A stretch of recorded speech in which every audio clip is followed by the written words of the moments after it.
ഒരു ചെറിയ ഗ്രാമത്തിലായിരുന്നു ചിന്നുവിന്റെ വീട്. രാവിലെ സൂര്യൻ ഉദിക്കുമ്പോൾ ചിന്നു തന്റെ കൂട്ടുകാരനോടൊപ്പം പുറത്തിറങ്ങി. പുഴയോരത്തെ വഴിയിൽ വേഗത കുറഞ്ഞ കാമറ ചലനം. വഴിയിലൂടെ നടക്കുമ്പോൾ അതിപ്രഭാതത്തിലെ കാറ്റും ചുറ്റും കാണുന്ന ചെടികളും അവരെ ആകർഷിച്ചു.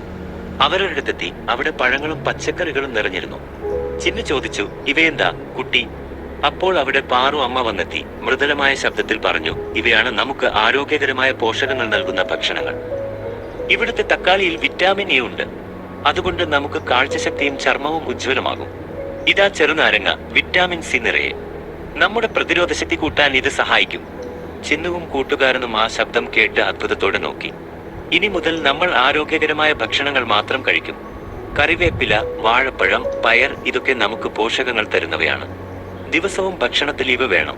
പാറു അമ്മ പഠിപ്പിച്ചത് മനസ്സിലാക്കി കുട്ടികൾ സന്തോഷത്തോടെ പഴങ്ങൾ കഴിക്കുകയും പച്ചക്കറികൾക്കായി വീട്ടിലേക്ക് മടങ്ങുകയും ചെയ്തു. ഇനി മുതൽ നമ്മൾ ഓരോ ദിവസവും ഒരു പഴം കഴിക്കണം. അമ്മയോട് ആവശ്യപ്പെടാം പച്ചക്കറികൾ ചേർക്കാൻ. പോഷകാഹാരത്തിൽ നിന്നാണ് ആരോഗ്യം ആരംഭിക്കുന്നത്. ഒരു ചെറിയ മാറ്റം, വലിയ ആരോഗ്യ നേട്ടത്തിന് തുടക്കം. ഈ കഥ നിർമ്മിച്ചിരിക്കുന്നത് ദിയയുടെയും ദയയുടെയും അമ്മ ആര്യ ആണ്.